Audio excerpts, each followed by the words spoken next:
찬송가 20장, 200장입니다. 찬송가 200장, 달고 묘한 그 말씀 다 찾으셨죠? 하겠습니다. 달고 묘한 그 말씀, 생명의 말씀은 귀한 그 말씀 진실로 생명의 말씀임. 나의 길과 믿음 밝히 보여주님. 아름답고 귀한 말씀 생명샘이로다. 아름답고 귀한 말씀 생명샘이로다. 귀한 주님의 말씀은 내 노래 되도다. 모든 사람을 살리는 생명의 말씀은 값도 없이 받아 생명길을 가님. 아름답고 귀한 말씀 생명샘이로다. 아름답고 귀한 말씀 생명샘이로다. 널리 울리어 퍼지는 생명의 말씀은 마음의 용서와 평화를 골고루 주나님. 다만 예수 말씀 듣고 복을 받네. 아름답고 귀한 말씀 생명샘이로다. 아름답고 귀한 말씀 생명샘이로다. 아멘. 하나님, 달고 묘한 주의 말씀을 오늘 공부하게 하여 주심을 감사합니다. 그 말씀이 우리의 심령판에 꽉 박히게 하여 주시고, 그 말씀이 주는 은혜뿐만 아니라 말씀대로 따라 순종하는 우리 모두가 되게 하여 주옵소서. 오늘 사사기서 20장을 공부합니다. 깨닫게 하여 주옵시고 기도 제목 삼고 주님께서 주신 그 말씀의 은혜로 말할 수 없는 감동의 복된 시간이 되게 하여 주옵소서. 예수님 이름으로 기도하옵나이다. 아멘. 자, 사사기서 20장. 벌써 사사기 20장을 공부합니다. 이제 다음 주 사사기서 21장을 공부하면 사사기를 끝냅니다. 사사기에서 끝나게 되는 거예요. 자, 사사기서 20장 을 봅니다. 20장에 보면 20장이 좀 48절까지 있죠. 굉장히 길어요. 그래서 오늘 1시간 안에 이것이 다 끝나도록 해보도록 하겠습니다. 이 사사기서 20장은요, 레인 첩에 대한 충격적인 사건 이후에 이 문제를 의논하고자 이스라엘 전역의 각 지파의 대표자들과 군사들이 미스바라는 장소에 집결합니다. 대표자들이요, 총회를 열어요. 군사적, 종교적 목적의 결의의 모임을 가져요. 그래서 군사들의 수가 무려 40만 명이나 됐고, 그러나 지파가 다 모여야 되잖아요. 12지파니까 다 모여야 되는데 베냐민 지파는 참석하지 않아요. 분명히 이 레이인이 그 첩의 시신을 12토막을 냈잖아요. 그리고 각 지파에 다 보냈잖아요. 얼마나 충격적이에요. 그들도 시신의 한 토막을 받았을 텐데 이스라엘이 미스바에 모인 줄도 알고 있을 텐데 참석하지 않았습니다. 함께하지 않았어요. 총회는 죽임을 당한 첩의 남편인 레이인을 불러서 사건의 전말에 대한 증인을 요구하게 돼요. 그래서 레이인은 자신의 첩과 베냐민 지파의 기브아에서 당한 일에 대한 발언을 해요. 그렇지만 핵심을 빼봐요. 핵심이 얘기잖아요. 핵심이 뭐예요? 불량배들의 동성애 요구잖아요. 그죠? 불량배들의 동성애 요구와 자기 신변을 위해서 첩을 강제로 넘겨주었다는 이 말을 빼버립니다. 그럼에도 불구하고 결과는 화를 부추기게 되죠. 선동하게 됩니다. 그래서 엄청난 일이 벌어지는 것이 20장이에요. 이에 백성들은요, 기브아 사람들을 쳐가지고 징계하기로 결의합니다. 전투 참가자들을 제비 뽑기로 10분의 1 병력만을 선발하고 베냐민 지파에게 기브아 사람들을 넘겨달라고 합당하게 요구를 해요. 이유는 그들에게 책임을 묻고 이스라엘 중에서 악을 제하여 버리자는 그러한 이유가 있기 때문에 했습니다. 그러나 베냐민 지파의 반응은 no. 오히려 기브아 사람들을 자기 지파에 속한 사람들이라고 두둔하였던 것이고 이스라엘과의 전쟁도 불사하겠다고 기브아에 직결합니다. 자, 한 레인의 타락 때문에 기인된 이 일이 점점 커져서 결국 한 지파와 나머지 이스라엘 백성 간의 동족 전쟁의 비극으로 확대되어 버린 거예요. 전말을 아시겠죠? 이러한 내용이에요. 베냐민 병력은요, 보병이 26,000명이고 기브아 주민 중에서 700명인데 이 700명은 왼손잡이라고 했습니다. 원거리에서도 정확하게 자랑하는 물맷돌을 던지는 꾼들이에요. 무슨 얘기예요? 그들이 열세에도 불구하고 숫자의 열세에도 불구하고 내세울 만한 병기가 있다 그 얘기입니다. 하지만 상대해야 할 이스라엘 병력은 연합군이 40만 명이나 된다는 것입니다. 생각해 보세요. 26,000명과 700명이니까 33,000명이나 되잖아요. 33,000명과 40만 명 잽이 됩니까? 잽이 안 되죠. 그리고 무엇보다도 이 전쟁을 하나님께서 이스라엘 연합군에게 승인해 주었다는 거예요. 그들은 베델에 올라가요. 그리고 누가 먼저 베냐민을 치러 올라갈 것인가를 하나님께 묻습니다. 하나님께서는 유다를 지목해 주죠. 누가 봐도 이길 전쟁입니다. 안 그래요? 그러나 1차 전쟁이 22,000명, 2차에는 18,000명이나 죽는 큰 패배가 되고 말았습니다. 하나님께서는 양쪽을 다 징계하신 것이죠. 이렇게 하심으로써 자신의 공의를 나타내시기를 원하셨던 것입니다. 이해되시죠? 무슨 얘기냐? 악의 온상지가 된 기브아와 그들을 두둔한 베냐민 지파 전체를 반드시 심판하실 것이다. 하지만 가벼운 몇 번의 승리로 그들 스스로가 자만케 하시고 반면에 이스라엘에게는 자신들의 죄악을 돌아보게 하시고 낮추시기 위함이었다 이겁니다. 그들은 우리 중에 죄악을 없이 하자라고 했지만 이미 언약 백성으로서의 삶의 전반이 죄악 중에 있었어요. 따라서 권징이라고 보다는 이게 뭐냐? 보복입니다. 이로써 하나님은 전쟁의 수에 많고 적임에 달린 것이 아님을 다시 가르치고 있죠. 하나님을 의지하는 듯 했지만 여전히 죄악 중에 거하며 자기 의를 더 신뢰하는 죄악을 사실은 이걸 통해서 지적하고 있는 것입니다. 이에 모든 백성이 베들로 올라가 금식하며 번제와 화목제를 요 앞에 드리죠. 언약 백성으로서 자각이 생기기 시작한 것입니다.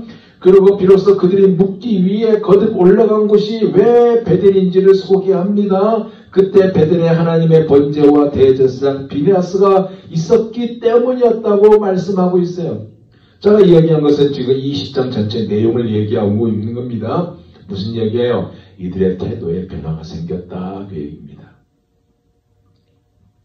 하나님께서 멈추라고 하시면 그만두겠다는 태도로 하나님 앞에 겸손히 묻죠. 애초에 하나님 말씀 안에 거하였다면 이들이 기도할 때 물었을 때 하나님께 물었을 때 베냐민 지파와 싸워야 하는지 말아야 하는지를 먼저 하나님께 물어야 되는 것이 정답입니다. 안 그래요? 그런데 자기 뜻대로 해보겠다고 결정해 놓고 그 일에 하나님께서 도와주세요. 그래서 하나님을 돕는 자로 끌어들이는 이 자세는 하나님께서 절대로 복을 주시지 않죠. 함께 하지도 않아요.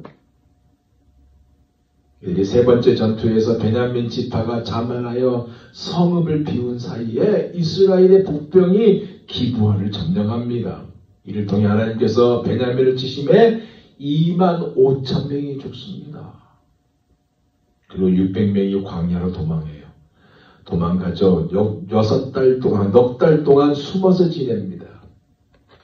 이스라엘은 베냐민의 온 성읍과 가축과 만나는 자를 칼로 죽이고 성읍을 모두 불살라요. 하지 말아야 일을 하는 거예요. 좀 하지 말았어야 되는데 이 일까지 합니다.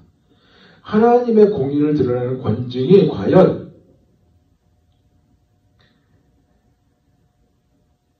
보복으로 나타나는 모습을 이들이 보였죠.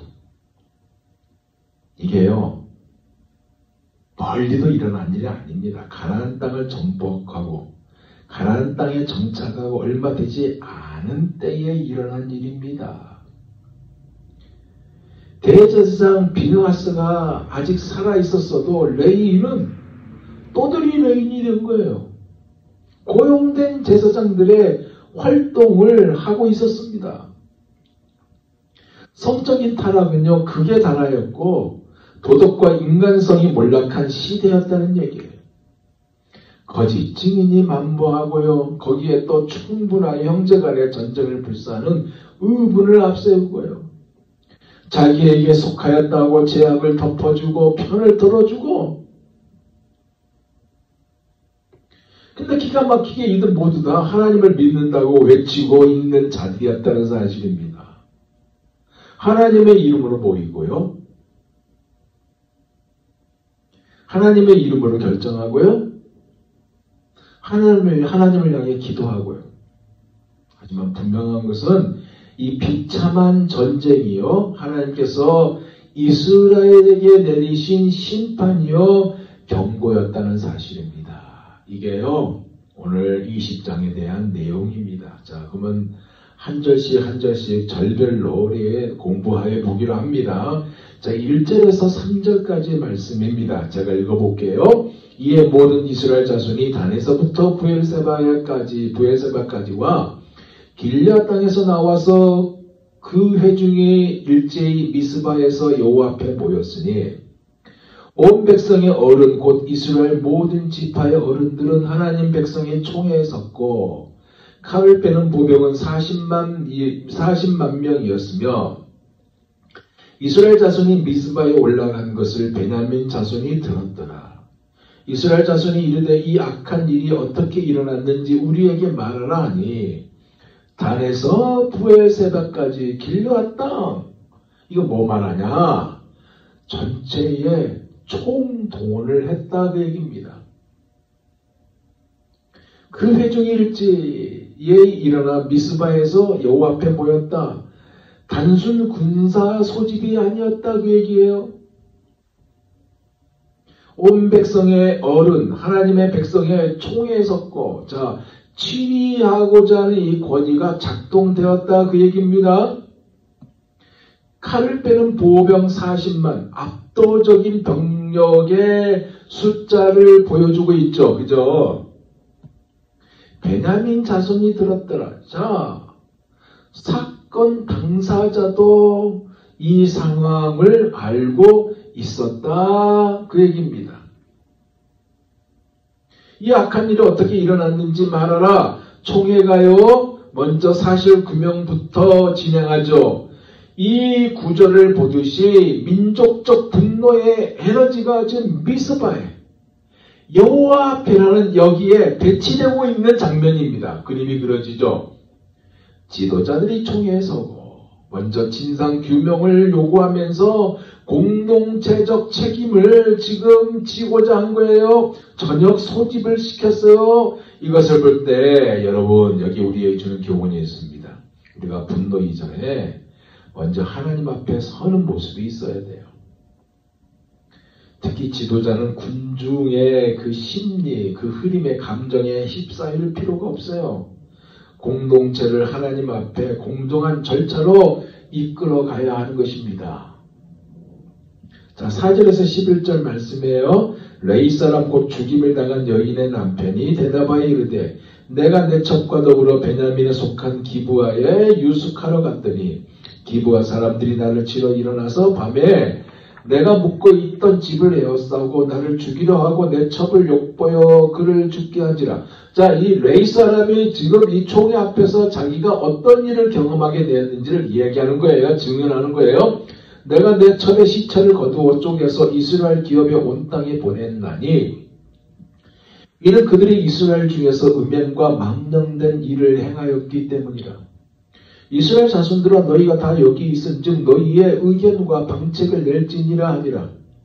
모든 백성이 일제히 일어나 이르되 우리가 한 사람도 자기 장막으로 돌아가지 말며 한 사람도 자기 집으로 들어가지 말고 우리가 이제 기브아 사람에게 이렇게 행하리니 곧 제비를 뽑아서 그들을 치되 우리가 이스라엘 모든 지파 중에서 100명의 10명, 1000명의 100명, 10,000명의 1000명을 뽑아 그 백성을 위하여 양식을 준비하고 그들에게 베냐민의 기브아에 가서 그 무리가 이스라엘 중에서 망령된 일을 행한 대로 징계하게 하리라 하니라. 이와 같이 이스라엘 모든 사람이 하나같이 합심하여 그 성읍을 치려고 모였더라. 자, 레인의 진술을 듣게 되죠. 근데 레인의 진술을 보면 아까도 말했듯이 자, 여기 말한 대로 레이선 곧 죽임을 당한 여인의 남편이라고 소개하는데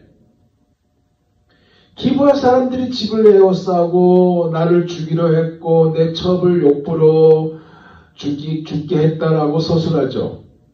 그래서 내가 첩의 시체를 쪼개서 온 땅에 보냈다라고 회중에게 의견과 방책을 내어주세요 라면서 촉구하고 있는 모습을 보게 됩니다. 그래서 어떻게 돼요? 한 사람도 장막집으로 돌아가지 말자 총동원을 선포하죠. 제비를 뽑아 그들을 치되 부대의 배치와 공격 순서와 임무 분담을 무작위 공정성으로 지금 결정하고 있어요. 그래서 내린 결론이 뭐예요? 모든 지파 중에서 10명당 1명 10%죠. 100명당 10명, 1000명당 100명 이것을 선발해서 공군망부터 설계하게 됩니다. 목표가 뭐예요? 기브아의 망령된 일에 대한 징계입니다. 결과가 하나같이 이렇게 합심하여 그 성읍을 치려는 모임이 되었어요. 군사행동으로 전환되었습니다. 핵심이 뭔가요? 생략이에요. 그 왜곡의 흔적이 남아있습니다. 그것이 뭐예요? 레이는 자신의 첩을 내어준 행위에 대해서 주인의 딸까지 내어주려 했던 이 수치스러운 교습이 있었다는 얘기 하지도 않아요.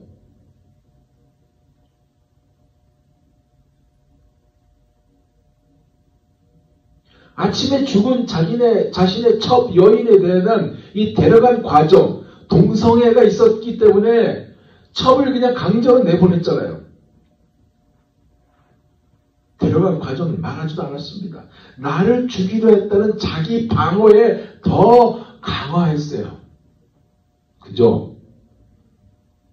그들이 여인을 죽게 했다라고 책임을 전가시키고 있습니다. 그래서 군중 분노를 최대한 끌어올리는 이 레인이에요. 타락한 레인입니다. 고의적으로 충격 요법을 사용했어요. 그래서 전 지파가 소집되도록 했습니다. 그래서 어떻게 해요? 이건 전 민족의 수치다. 당장 응답하라. 여기에 이끌었습니다. 이것은 뭐예요? 결국 왕이 없음에 대한 결과예요. 감정적으로는 뜨겁고 영적으로는 방향이 없음을 보여주고 있는 결과입니다. 제비 뽑았어요. 그러나 제비 뽑았지만 예배도 없고 회개도 없이 진행된 모습을 보여줬습니다. 여러분 우리가요 공적 이슈를 다루게 될 때요 가장 큰 목소리를 낸 사람이 우선이 아니라 무엇을 말했나 뿐만 아니라 무엇을 생략했냐 이것까지 들어야 하는 것입니다. 자, 12절에서 16절 말씀입니다. 이스라엘 지파들이 베냐민 온 지파의 사람들을 보내어 두루다니며 이르기를 너희 중에서 생긴 이 악행이 어찌 됨이냐 그런즉 이제 기브아 사람들 곧 그 불량배들을 우리에게 넘겨주어서 우리가 그들을 죽여 이스라엘 중에서 악을 제거하여 버리게 하나 베냐민 자손이 그들의 형제 이스라엘 자손의 말을 듣지 아니하고 도리어 성읍들로부터 기브아에 모이고 나가서 이스라엘 자손과 싸우고자 하니라. 그때에 그 성읍들로부터 나온 베냐민 자손의 수는 칼을 빼는 자가 모두 26,000명이요. 그 외에 기브아 주민 중 택한 자가 700명인데 이 모든 백성 중에서 택한 700명은 다 왼손잡이라 물매로 돌을 던지면 조금도 틀림이 없는 자들이었다. 정예 부대였다 그 얘기죠. 이스라엘 여러 지파들이요 베냐민 지파의 범죄자 그들을 인도해달라고 처벌을 요구하기 위해서 사람을 보내요. 이유가 간단하죠. 범죄자를 넘겨서 이들을 이스라엘 가운데서 악을 제거하기 위함이 목적입니다. 근데 베냐민이 거부하죠. 도리어 성읍들에서 모여서 전쟁 태세를 취합니다. 베냐민 병력 수가 26,000명이고 추가로 기브아 주민족 택한 자가 700명, 특별 요원이 700명이라고 했어요. 정예부대가 700명입니다. 베냐민이 보인 행동이 뭐예요? 한 성읍의 죄를 인정하기보다는 지파적 연대를 택한 것입니다. 범죄자를 보호함으로써 지파 명예와 자존심을 지키려는 반응을 보였어요. 그죠? 이것이 결국 전쟁으로 전환되고 말았습니다. 여러분, 내 편이 옳다, 공의가 옳다라는 것은 항상 우리가 만나게 되어 있습니다. 그죠? 공동체 생활에 만나잖아요. 여러분 직장이든 여러분이 교회든 여러분의 어디든 이런 거 만나지 않습니까? 그래서 공동체는 지파, 가족 보호와 공동체 정의, 즉 범죄자의 처벌 사이에서 결정을 내리게 되어 있습니다. 베냐민이 보여준 행동이 뭐예요? 내 편 보호였습니다. 이스라엘 요구는 정당한 절차였어요. 그러나 내 편을 지키는 것이 항상 옳지 않을 때가 많아요. 베냐민 지파가 악행을 저지른 소수를 처벌하지 않고 오히려 그들을 감싸며 형제 지파의 정의로운 요구에 맞서 싸우려게 한 것은 개인의 명예나 지파의 결속력을 공동체의 거룩함보다 우선시한 심각한 도덕적 타락을 의미하죠. 지금 대한민국 정치가 그런 모습을 보이지 않습니까? 이건 대한민국뿐만 아니라 이 전 세계 모든 이 타락된 인간 세계 다 가지고 있는 부분이에요. 이 베냐민이 거부했잖아요. 이 베냐민의 거부로 인해서 이스라엘은 악을 방치하거나 내전을 치르는 양자택일을 해야 하는 이 비극적 상황에 놓이게 됐습니다. 엄청난 대가가 기다리고 있는 거죠. 자, 17절에서 23절까지 말씀입니다. 베냐민 자손 외에 이스라엘 사람으로서 칼을 빼는 자의 수는 40만 명이니 다 전 사람. 이스라엘 자손이 일어나 베델레에 올라가서 하나님께 여쭈어 이르되 우리 중에 누가 먼저 올라가서 베냐민 자손과 싸우리니까 하니 여호와께서 말씀하시되 유다가 먼저 갈지니라 하시니라. 이스라엘 자손이 아침에 일어나 기브아를 대하여 진을 치니라. 이스라엘 사람이 나가 베냐민과 싸우려고 전열을 갖추고 기브아에서 그들과 싸우고자 하며 베냐민 자손이 기브아에서 나와서 당일에 이스라엘 사람 22,000명을 땅에 엎드려뜨렸으나 이스라엘 사람들이 스스로 용기를 내어 첫날 전열을 갖췄던 곳에서 다시 전열을 갖추니라. 이스라엘 자손이 올라가 여호와 앞에서 점을 들어 울며 여호와께 여쭈어 이르되 내가 다시 나아가서 내 형제 베냐민 자손과 싸우리까 하니 여호와께서 말씀하시되 올라가서 치라 하시니라. 하나님의 응답과 이스라엘의 태도가 어떻게 어긋나 있는지를 보여주는 장면이죠. 이스라엘 자손의 병력 40만 명, 칼을 빼는 자, 즉 전투태세를 갖춘 숙련된 병사입니다. 베델, 하나님의 집이죠. 하나님께 묻지만 질문의 내용은 누가 먼저 올라가리까 이것은. 전쟁 허락을 묻기보다는 순서 결정을 요청하는 기도였습니다. 응답은 뭐예요? 유다가 먼저 갈지니라. 결과가 뭐예요? 베냐민에게 2만 2천 명이나 죽고 맙니다. 피하고 말아요. 패배 후에 다시 용기를 내서 전열을 갖춰요. 저녁까지 울며 하나님께 다시 물어요. 조금 달라졌죠. 내 형제 베냐민과 싸우니까 하나님이 말합니다. 올라가서 치라. 결과는 패배입니다. 뭐가 문제일까요? 잘못 물은 게 문제입니다. 싸워야 합니까가 아니라 누가 먼저라고 물었던 이들입니다. 전쟁 결정을 이미 이들이 내렸어요. 그리고 하나님께 절차를 승인받는 요청을 한 셈입니다. 유다가 먼저 그랬잖아요. 이게 전쟁 허가가 아니에요. 순서의 응답일 수가 있습니다. 즉 이스라엘이 하나님의 허락하셨다라고 오해했을 가능성이 있다는 말입니다. 그런데 말입니다. 결과 뭐예요? 패배죠. 하나님은 즉시 승리를 주시지 않으신 그 모습이에요. 왜? 이스라엘 동기가 하나님의 기억 거룩이 아니라 분노와 복수심이었기 때문에 그렇습니다. 정의란 이름으로 포장된 분노의 모습들이 있었다 그 얘기예요.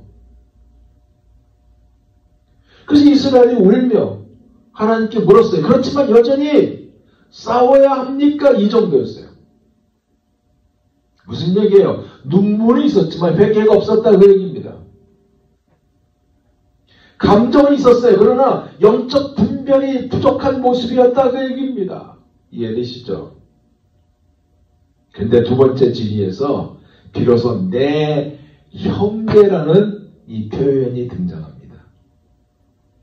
적이 아니라 형제의 죄임을 인식하기 시작했다 그 얘기입니다. 그러나 아직 행동으로는 변화가 없어요. 여러분 하나님께 묻는 이 자체가 믿음이 아니에요. 무엇을 묻느냐가 중요한 것입니다. 내가 이미 정한 계획에 승인을 요청하는 기도는요. 순종도 아니고 복종도 아니에요. 근데 보세요. 이 패배 속에서 하나님은 동기를 정결케 하고 있어요. 그렇기 때문에 하나님은 우리의 옳은 의도 속에 이 불순한 열심이 담겨져 있잖아요. 그럼 패배까지 허락해버리십니다. 이들에게 필요했던 건 뭐예요? 눈물보다 예배였습니다. 예배. 21절에서 28절까지 말씀 봅니다. 그 이튿날에 이스라엘 자손이 베냐민 자손을 치러 나아가매 베냐민도 그 이튿날에 기브아에서 그들을 치러 나와서 다시 이스라엘 자손 18,000명을 땅에 엎드려뜨렸으니 다 칼을 빼는 자였더라. 이에 온 이스라엘 자손 모든 백성이 올라가 베델에 이르러 울며 거기서 여호와 앞에 앉아서 그날이 저물들어 중요합니다. 금식하고 번제와 화목제를 여호와 앞에 드리고 이스라엘 자손이 여호와께 부르니라. 그때에는 하나님의 언약궤가 거기 있고 굉장히 중요합니다. 아론의 손자인 엘리아살의 아들 빈야스가 그 앞에 모시고 섰더라.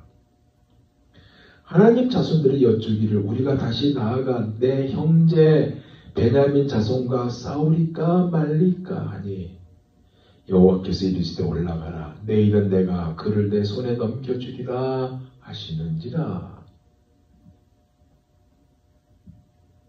이스라엘 자손의 마음에 분노가 있었잖아요.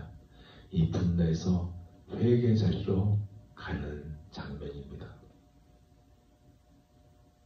전쟁의 명분이 있어야 충분히겠지만 전쟁의 명분이 충분한 이유를 가지고 있어도 하나님의 뜻으로 옮겨지는 장면입니다. 앞서 2번 패배 후에야 비로소 하나님 앞에 나와 제대로 엎드린 순간이 되었어요. 이튿날 다시 공격했지만 18,000명이 전사하죠. 다 칼을 빼는 자였어요. 훈련된 전사들이 무너지고 말았습니다. 그래서 이스라엘 자손이 어디로 올라가? 베델로 올라가 울며 금식하며 번제와 화목제를 드려요. 이번에는 단순히 울었다가 아니라 예배가 같이 수반되었습니다. 동반되었습니다. 뭐라고 기록하고 있습니까? 그때 언약궤가 거기 있고 비느하스가 섬기고 있었다. 대제사장 비느하스가 섬기고 있었다 그러잖아요. 무슨 얘기예요? 하나님의 임재 중심에 예배가 회복되고 있었다 그 얘기죠. 그리고 이들의 질문에 변화가 생겼잖아요. 내 형제 베냐민 자손과 싸우리까 말리까? 한마디로 해야 합니까? 하지 말아야 합니까? 드디어 처음으로 방향 자체를 하나님께 맡기고 있는 장면입니다. 그림이 그려지죠? 하나님이 어떻게 응답하십니까? 올라가라. 내일은 내가 그를 내 손에 넘겨주리라. 확정된 승리 약속을 해주세요. 처음으로 내 결정이 아니라 주의 뜻을 물었고 이들의 금식, 번제, 화목제를 드림으로 이런 결과가 나와요. 금식은 뭐예요? 자기 의지가 멈추는 거잖아요. 죄의 애통을 말하잖아요. 번제는 뭐예요? 자신 전체를 하나님께 드리는 거, 완전 헌신을 말하잖아요. 화목제를 드렸다는 건 뭐예요? 회복된 관계에 기뻐했다는 것. 즉 하나님과 형제 베냐민과의 화해 의지를 암시하고 있는 부분입니다. 그리고 무엇보다도 언약궤와 비느하스가 등장하고 있어요. 언약궤는 뭐예요? 하나님의 임재를 상징하고 비느하스는 뭐예요? 죄를 미워하되 하나님의 열심으로 대처한 제사장. 그의 등장 자체가 정의와 거룩의 균형을 상징하는 것이었습니다. 그러기에 이제 전쟁은 뭐예요? 단순한 복수전이 아니고 언약의 회복 전쟁으로 바뀌었음을 알 수 있는 부분입니다. 하나님의 응답이 임했죠. 뭐예요? 내일은 넘겨주리라. 이전에는 뭐였어요? 올라가라 이거였습니다. 근데 이번에는 내일은 내가 넘겨주리라. 뭐예요? 하나님이 함께 하시겠다 약속하신 것입니다. 여러분 패배가요. 회개로 인도될 때, 회개로 나아가게 될 때 그때 진짜 승리가 시작됩니다. 왜요? 하나님께서 함께 하시기 때문에. 그래서 하나님께 묻는 질문이 중요해요. 누가 먼저가 아니라 해야 합니까? 말아야 합니까? 이것이 중요한 겁니다. 해야 합니까? 라고 묻는 순간 하나님은 응답하시죠.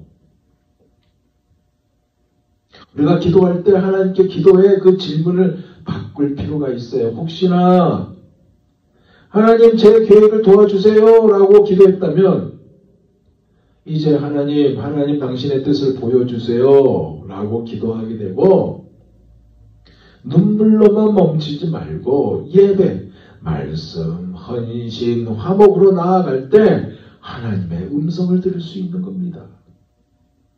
하나님의 내일을 약속하셨다는 것은 뭐예요? 기다림과 순종 후에 주어진 응답에는 언제나 때, 타임이 포함되고 있다 그 말씀입니다. 아멘. 자, 29절에서 35절 말씀입니다. 이스라엘이 기브와 주위에 군사를 매복하니라. 이스라엘 자손이 셋째 날에 베냐민 자손을 치러 올라가서 전과 같이 기브와에 맞서 저절을 갖춤에 베냐민 자손이 나와서 백성을 맞더니 꾀임에 빠져 성읍을 떠났더라. 그들이 큰 길 곧 한쪽에는 베델로 올라가는 길이요 한쪽은 기브아의 들로 가는 길에서 백성을 쳐서 전과 같이 이스라엘 사람 30명 가량을 죽이기 시작하며 베냐민 자손이 스스로 이르기를 이들이 처음과 같이 우리 앞에서 패한다 하나 이스라엘 자손은 이르기를 우리가 도망하여 그들을 성읍에서 큰 길로 꿰어내자 하고 이스라엘 사람이 모두 그들의 처소에서 일어나서 바알 다말에서 전열을 갖추었고 이스라엘의 복병은 그 장소 곧 기브아 초장에서 쏟아져 나왔더라. 온 이스라엘 사람 중에서 택한 사람 10,000명이 기브아에 이르러 침에 싸움에 치열하나 베냐민 사람은 화가 자기에게 미친 줄을 알지 못하였더라. 여호와께서 이스라엘 앞에서 베냐민을 치심에 당일에 이스라엘 자손이 베냐민 사람 25,100명을 죽였으니 다 칼을 빼는 자였더라. 자, 세 번째 전투예요. 이스라엘의 회개 이후에 하나님이 주신 승리의 전쟁을 보여주고 있는 장면입니다. 이것은 단순히 전투의 기술을 말하는 것이 아니라 하나님께서 일하시는 방식의 본질을 말씀하고 있어요.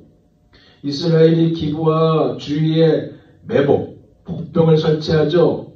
그리고 세 번째 날 이스라엘이 전과 같이 전열을 갖출 자 베냐민이 이번에도 우리가 이긴다라고 착각합니다. 그래서 이스라엘로부터 쪼고 도망한 척하죠. 베냐민을 꿰어냅니다. 주력군이 바알 다말 쪽에서 전열을 갖추고 매복군은 초장에서 돌려갑니다. 여호와께서 이스라엘 앞에서 베냐민을 치심에 베냐민의 전사 죽은 자의 수가 25,100명이나 되었다고 그랬어요. 자, 차이가 무엇이에요? 결정적인 차이가 무엇이에요? 이번에는 전술도 있었지만 승리의 주체는 누구? 하나님이셨다 그 얘기입니다. 아멘. 여호와께서 치시네. 사랑하는 여러분, 하나님은요 전략을 무시하지도 않아요. 앞선 두 번의 전투는 열심은 있었지만 지혜가 없었고, 자, 이 세 번째 전투는 하나님의 뜻을 들은 뒤 하나님이 주신 지혜를 사용했습니다. 우리는요 하나님의 타이밍을 기다릴 필요가 있어요. 기다릴 줄 알아야 돼요. 하나님의 뜻을 분별한 후에 인간의 지혜를 사용한 것은 불순종이 아니라 순종입니다. 신앙은요 무계획이 아니라 하나님이 주신 지혜를 사용하는 것입니다. 즉 하나님께 묻고 응답받은 후에 전략을 세운 것은요 불신앙이 아니라 순종의 실천이다 그 얘기입니다. 이스라엘은 전과 같이 싸우되 옛날처럼 싸우되 도망가는 척하며 베냐민을 꿰어내요. 인간적으로 볼 때 도망이죠. 약함의 상징이죠. 그러나 하나님 안에서 순종의 전술이 되었습니다. 그래서 때로 하나님은 싸우라고 하지만 동시에 뒤로 물러서라라고도 하십니다. 물러서면 패배가 아니에요. 하나님의 방법을 기다리는 지혜입니다. 베냐민은 이스라엘 도망을 보고 이번에도 우리가 이겼다라고 자만했습니다. 근데 이미 그들은 함정 안으로 들어왔죠. 여호와께서 이스라엘 앞에서 베냐민을 치심에 주체가 이스라엘이 아닙니다. 하나님이에요. 앞선 두 번의 패배와 달리 이번 전투에서는 이 문장이 등장해요. 여호와께서 함께 하셨다. 여호와께서 이스라엘 앞에서 베냐민을 치셨다. 하나님은 이렇게 승리의 주체를 자신으로 남겨두십니다. 하나님이 주신 승리는 항상 인간의 지혜를 뛰어넘어요. 그러나 그 승리는 항상 인간의 순종 위에 세워진다는 사실을 잊지 마시기 바랍니다. 하나님의 응답을 들은 후에 이스라엘은 매복을 준비했어요. 기도 없는 전략은 교만입니다. 전략 없는 기도는 무책임입니다. 두 번의 패배는 이스라엘이 하나님 중심의 태도로 돌아오게 만든 훈련이었다라고 볼 수 있습니다. 하나님은요 우리를 패배시키기 위해서 패배를 허락하지 않아요. 정결하게 하기 위해서 패배를 허락하실 때가 많습니다. 어떤 싸움에서는 물러남이 패배가 아니에요. 하나님께서 일하시도록 자리를 내어드리는 영적 후퇴의 지혜일 수 있습니다. 하나님이 뭐라고 응답했습니까? 내일은 내게 넘겨주리라. 하나님께서 언제 일하실지를 아시는 그 대목 아닙니까? 우리의 역할은 뭐예요? 그때까지 100% 순종입니다. 아멘.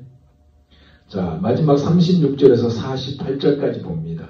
이에 베냐민 자손이 자기가 패한 것을 깨달았으니 이는 이스라엘 사람이 기브아에 매복한 군사를 믿고 잠깐 베냐민 사람 앞을 피하며 복병이 급히 나와 기브아로 돌격하고 나아가며 칼날로 온 성읍을 쳤습니다. 처음에 이스라엘 사람과 복병 사이에 약속하기를 성읍에서 큰 연기가 치솟는 것으로 군호를 삼자하고 이스라엘 사람은 싸우다가 물러가고 베냐민 사람은 이스라엘 사람 30명가량을 쳐 죽이기를 시작하며 이르기를 이들이 틀림없이 처음 싸움같이 우리에게 패한다 하다가 연기 구름이 기둥같이 성읍 가운데에서 치솟을 때에 베냐민 사람이 뒤를 돌아보며 온 성읍의 연기가 하늘에 닿았고 이스라엘 사람은 돌아서는지라 베냐민 사람들이 화가 자기들에게 미친 것을 보고 심히 놀라 이스라엘 사람 앞에서 몸을 돌려 광야 길로 향하였으나 군사가 급히 추격하여 각 성읍에서 나온 자를 그 가운데서 진멸하니라. 그들이 베냐민 사람을 에워싸고 기브아 앞 동쪽까지 추격하며 그 쉬는 곳에서 질밟음에 베냐민 중에서 엎드려진 자가 18,000명이니 다 용사더라. 그들이 몸을 돌려 광야로 도망하였으나 림몬 바위에 이르는 큰 길에서 이스라엘이 또 5,000명을 이삭 죽듯 하고 또 급히 그들을 따라 기둠에 이르러 또 2,000명을 죽였으니 이날에 베냐민 사람으로서 칼을 빼는 자가 엎드러진 것이 모두 25,000명이니 다 용사더라. 베냐민 사람 600명이 돌이켜 광야로 도망하여 림몬 바위에 이르러 거기에서 넉 달 동안을 지냈더라. 이스라엘 사람이 베냐민 자손에게 돌아와서 온 성읍과 가축과 만나는 자를 다 칼날로 치고 닥치는 성읍은 모두 다 불살랐더라. 자, 세 번째 전투의 절정과 그 이후에 참혹한 결과를 보여주고 있는 장면이죠. 전쟁의 승리가 하나님의 도우심으로 완성되었습니다. 그렇지만 동시에 통제되지 않은 인간의 분노와 복수가 폭발되고 있는 장면까지 보여주고 있어요. 그래서 한마디로 뭐예요? 정의가 은혜를 잃어버렸다. 얼마나 그랬을 때 얼마나 잔혹해지고 있는가를 보여주고 있는 장면입니다. 이해되시죠? 베냐민이 패배를 인정합니다. 자각해요. 이스라엘은 의도적으로 도망하며 복병과의 신호, 연기 기둥을 맞춰 작전을 수행합니다. 기브아에서 연기가 하늘에 닿자 베냐민이 뒤를 돌아보고 패배를 인식해요. 베냐민이 광야로 도망하나 이스라엘이 추격하며 18,000명이나 전사시킵니다. 도망자 7,000명이 추가 또 전사시켜요. 결국 600명만 살아남아서 림몬 바위 위로 도피합니다. 이스라엘은 돌아와서 성읍과 가축과 사람들을 모두 멸합니다. 승리는 완전했지만 은혜 없는 정의가 만들어낸 비극의 결말을 보여주고 있습니다. 하나님이 허락하시는 뭐예요? 전쟁의 정당한 징계였습니다. 그렇지만 이들은 무차별 보복으로 확장시켰습니다. 거룩한 분노라고 하면서 사적인 복수, 이 둘의 경계를 이해가 되지 않는 부분으로 확장시켰다고 얘기합니다.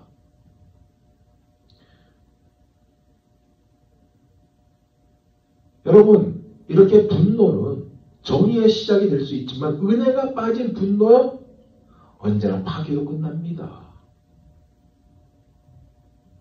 600명이 도망가죠. 심판은 하나님의 도구이지만 멸절은 하나님의 뜻이 아니에요. 하나님은 징계를 통해서 죄를 멸하시지만 사람을 멸하시지 않습니다. 무슨 얘기예요? 이스라엘의 복수심이 하나님의 공의보다 앞서간 모습을 이들이 보였다 그 얘기입니다.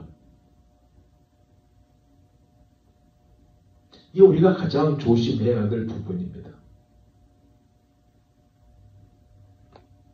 이제 결론입니다.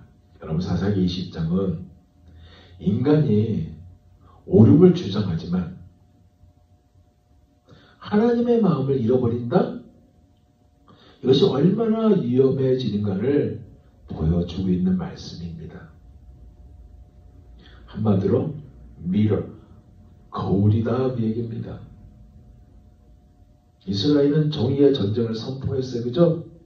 그 정의가 결국 복수로 변해버렸고 동족을 멸절시키는 칼이 되고 말았습니다. 이스라엘은 처음에 하나님 앞에 모였어요. 그렇지만 하나님을 이용한 자들이 되고 말았어요. 기도했어요. 근데 기도할 때 그 질문이 잘못되었잖아요. 누가 먼저 올라가니까? 하나님의 뜻을 물어야 되는 것이 정답이잖아요. 묻지 않았어요. 자신들의 결정을 내린 것을 정당화할 근거를 하나님께 요구했던 이들입니다. 하나님이 아닌 옳음을 붙드는 순간 그 옳음은 폭력으로 변하게 되어 있어요.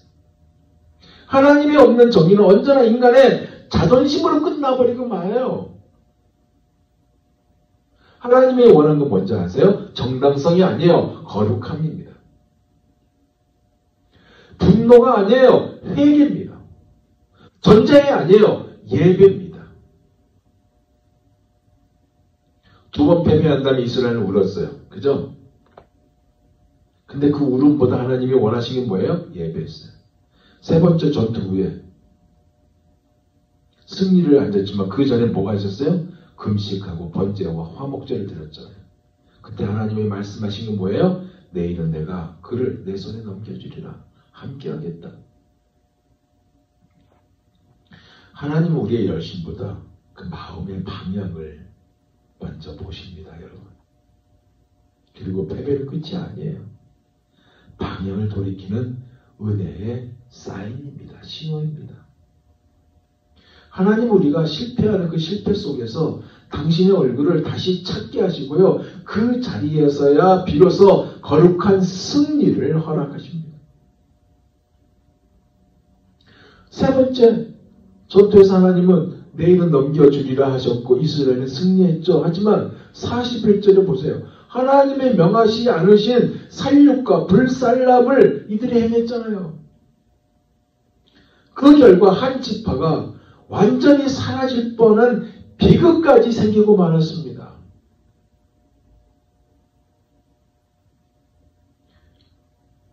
사랑으로 끝내야 돼요. 분노와 슬픔과 정의의 이 감정이 사랑으로 흘러가지 않으면요. 성령의 불이 아니라 인간의 열기입니다. 이스라엘 하나님께 사용되었어요. 그러나 하나님의 마음을 잃어버린 순간 칼은 복음의 도구가 아니라 살상의 도구가 되고 맙니다. 하나님의 뜻을 행하는 것보다 하나님의 마음을 아는 것이 더 중요해요. 전쟁이 끝났을 때 남은 것은 불타버린 성읍들과 시체뿐이었을 거예요. 안 그래요? 그러나 하나님은 림몬 바위에 남은 600명을 살려두죠. 그는 이스라엘의 눈물과 회복의 씨앗이 됩니다. 나중에. 그것이 21절에 나옵니다. 진멸 중에서도 하나님의 자비의 여주를 남겨두셨다 그 얘기입니다. 회복의 문을 닫지 않았다 그 얘기입니다. 이 하나님의 은혜의 깊이예요. 그렇기 때문에 사사기서 20장은요. 옳음보다 하나님의 마음이 더 중요하다는 것을 우리에게 교훈하고 있습니다. 우리는 종종 하나님의 이름으로 정의를 이야기합니다. 말해요. 그러나 하나님은 정의보다 은혜의 완성을 바라봅니다. 그리고 패배요? 끝이 아니에요. 그래서 우리가 다시 하나님께 돌아오도록 부르시는 거룩한 신호예요. 승리는 하나님께 속한 것입니다. 그러므로 우리의 칼날은 언제나 은혜의 칼이 되어야 되고 회복의 칼이 되어야 하는 겁니다. 하나님이 없는 정의는요, 폭력이에요. 그러나 하나님 안의 정의는요, 복음의 능력이 됩니다. 아멘. 그랬을 때 우리에게 주신 하나님의 음성이 뭔지 아세요? 정의보다 사랑을, 분노보다 자비를, 복수보다 회복을,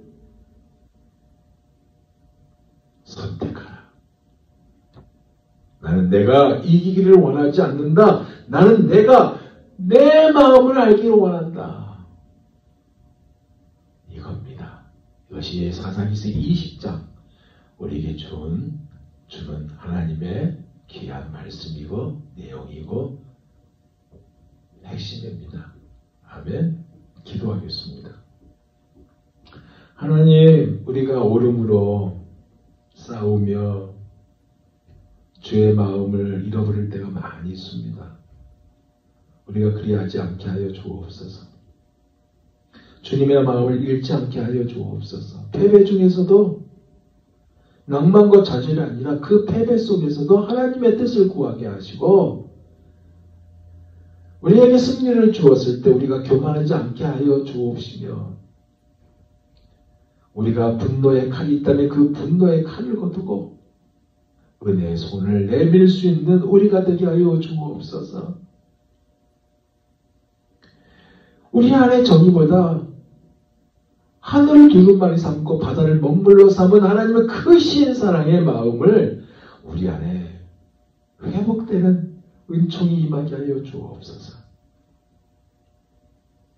하나님이 원하신 것은 진정한 회개이고 하나님이 원하신 것은 진정한 예배의 회복입니다.